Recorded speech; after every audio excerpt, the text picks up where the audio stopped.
A projectile example. You have an object that is going at an angle of 35 degrees. And the angle, the speed at the angle is 31 meters per second. You are being asked to find the components of the projectile.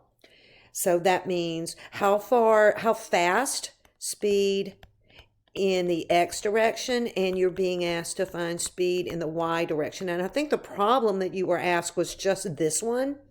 And this is when you need to use your trig rules. And this is the angle that you've been given. And in the Y direction, it's the opposite angle. It's the opposite side from the angle you know. This is the adjacent side, and this is the opposite side. And so when we're doing opposite, that means we need to use the sine of the angle.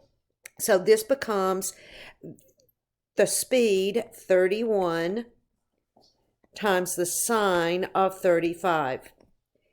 This side would be the 31, that's the hypotenuse, times the cosine of 35. Make sure that your calculator is in degrees. I know that those newer calculators default to radians, and you want to go make sure. I can't tell you because I don't have one in front of me how to make that happen. But punching it in my calculator, I get 31 times the sine of 35 I get 17.8 meters per second.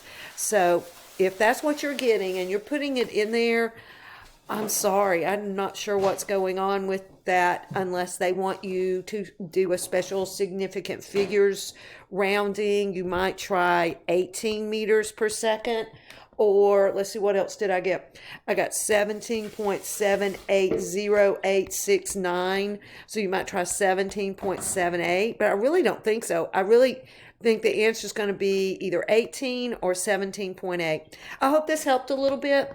Remember, take what you've been given, take the angle that you're told, and this, usually what you're being given is in the direction of travel, and you need to find how fast it goes sideways, and you need to find how fast it goes up.